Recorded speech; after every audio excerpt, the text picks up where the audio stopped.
नमस्कार. तुम्हा सर्वांना दीपावलीच्या खूप मनापासून शुभेच्छा. हिंदू संस्कृतीचा हा सगळ्यात मोठा सण आहे आणि शेवटचा सण आहे. त्याच्यामुळे सगळीकडेच आनंदाचं वातावरण पसरलंय. पण अशा वातावरणामध्ये सुद्धा आपण खूप जणांना असं म्हणताना ऐकतो, की पूर्वीच्या काळात जशी दिवाळी साजरी केली जायची, तशी आताच्या काळात होत नाही किंवा पूर्वी माणसं जशी एकत्र यायची, खूप मजा करायची, तशी आता होत नाही. तर याला नक्की कारण काय असेल, याचा कधी तुम्ही विचार केलायत का? पण मी यावेळी हा विचार करायचा प्रयत्न केला आहे आणि मला असं जाणवतंय, की या सगळ्याला किंवा दिवाळी हा सण दिवाळी न वाटण्याला कुठेतरी आपणच जबाबदार आहोत. आपल्या सगळ्यांच्या दिवाळी साजरी करायच्या व्याख्या बदलल्या आहेत किंवा एकंदरीतच फेस्टिवल्स सेलिब्रेट करायच्या व्याख्या बदलल्या आहेत.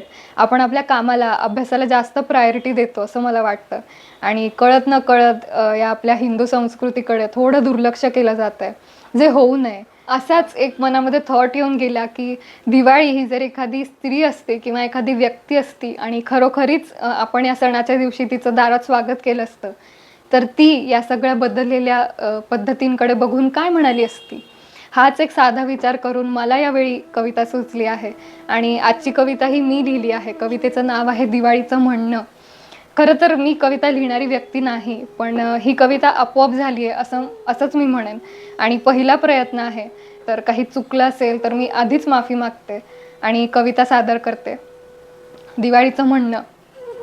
येऊ का घरात हसऱ्या बहरलेल्या चेहऱ्याने ती आली. येऊ का घरात असं म्हणत हसऱ्या बहरलेल्या चेहऱ्याने ती आली. पण दारात पणत्यांऐवजी मेणाचे दिवे बघून थोडी चमकली. येऊ का घरात असं म्हणत हसऱ्या बहरलेल्या चेहऱ्याने ती आली.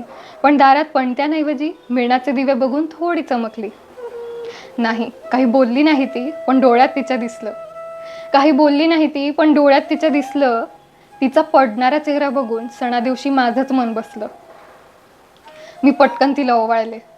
मी पटकन तिला ओवाळले, हळद कुंकूने सजवले.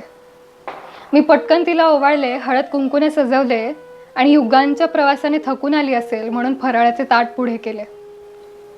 करंजा, अनारसे, लाडू, बर्फी सगळं किती किती गोड. करंजा, अनारसे, लाडू, बर्फी सगळं किती किती गोड.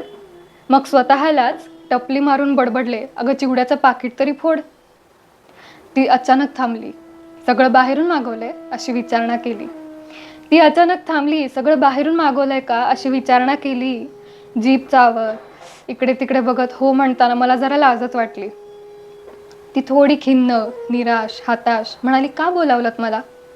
ती थोडी खिन्न, निराश, हताश म्हणाली, का बोलावलत मला? त्यापेक्षा गेले असते ना मी पलीकडल्या देशात चंद्रालाच भेटायला. त्याने निदान आग्रहाने बोलवून अपमान तरी केला नसता. त्याने निदान आग्रहाने बोलवून अपमान तरी केला नसता. वेळ काढून फक्त माझ्यासाठी वेळ काढला असता. इथे चायनीज लाइटिंग, खोट्या झेंडूची माळ. इथे चायनीज लाइटिंग, खोट्या झेंडूची माळ आणि स्वागताला पैसे देऊन विकत आणलेला आयता फराळ. दिव्यात नाही तेल, दारात नाही रांगोळी. दिव्यात नाही तेल, दारात नाही रांगोळी. आणि काय करून म्हणता तुम्ही आली दिवाळी, आली दिवाळी. नको असा उसना उत्साह. नको असा उसना उत्साह, नको कसली बळजबरी. नको असा उसना उत्साह, नको कसली बळजबरी. मनापासून करा तयारी, एकच दिवा असला जरी. स्वागताला माझ्या रहा उभे सहकुटुंब सहपरिवार. स्वागताला माझ्या रहा उभे सहकुटुंब सहपरिवार. मग बघा कशी खुश होते मी पाहून तुमच्याच आनंदाचा वार. मी येते ती येते लक्ष्मीच्या पावलांनी. तुम्हीच म्हणता ना, मी येते ती येते लक्ष्मीच्या पावलांनी. सुख, समृद्धी, समाधान देऊन जाते भरभरूनी. आपल्या संस्कृतीची आपलेपणाची जाणीव हवी. आपल्या संस्कृतीची आपलेपणाची जाणीव हवी. सणवार, उत्सव आनंदाने साजरा करायची ओढ मात्र हवी. माहेरवाशीण पोरीसारखी ती 4 दिवस हक्काने राहिली. माहेरवाशीण पोरीसारखी ती 4 दिवस हक्काने राहिली. सुख, समाधान, शांतीसह एक खूप महत्त्वाचा धडा शिकवून गेली. आता पुढल्या वर्षी सगळं सागर संगीत करणार.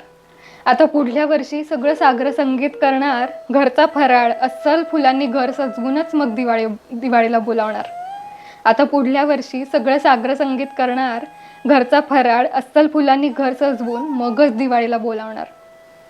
लख लक्ष दिवे, दारी तोरण असेल सुंदर रांगोळी. लख लक्ष दिवे, दारी तोरण असेल सुंदर रांगोळी. मग हक्काने सहकुटुंब सहपरिवार म्हणू, आली दिवाळी, आली दिवाळी. अशी ही कविता आहे. आणि मी खरोखरीच असं इमॅजिन केलं की आपण जसं पाहुण्यांच्या स्वागताला उत्सुक असतो किंवा कोणीतरी आपल्या घरी येणार असतं तेव्हा आपण उत्सुक असतो, तसं आजकाल ती उत्सुकता का दिसत नाही? तर याला कुठेतरी, जसं मी आधी म्हटलं, आपणच जबाबदार आहोत. माझा पहिलाच प्रयत्न आहे असं काहीतरी लिहायचा. तुम्हाला ही कविता आवडली असेल तर तुम्ही नक्की कळवा. तुमचा या कवितेबद्दल फीडबॅक जाणून घ्यायची मला खूप उत्सुकता आहे. ही कविता आवडली असेल, हा व्हिडिओ आवडला असेल तर लाईक करा, चॅनलला सबस्क्राईब करायला विसरू नका. आणि काव्यमनला खूप छान प्रतिसाद मिळतोय, खूप छान प्रोत्साहन मिळतंय. ते हा प्रतिसाद, असं प्रोत्साहन हे असंच मिळत राहावं हीच मी या निमित्ताने ईश्वरचरणी प्रार्थना करते. आणि आजचा हा व्हिडिओ इथेच संपवते. तुम्हाला सगळ्यांना दीपावलीच्या खरंच परत मनापासून खूप शुभेच्छा. आपल्या कुटुंबासोबत ही दिवाळी छान साजरी करा आणि काव्यमनच्या पुढच्या व्हिडिओची नक्की वाट पहा.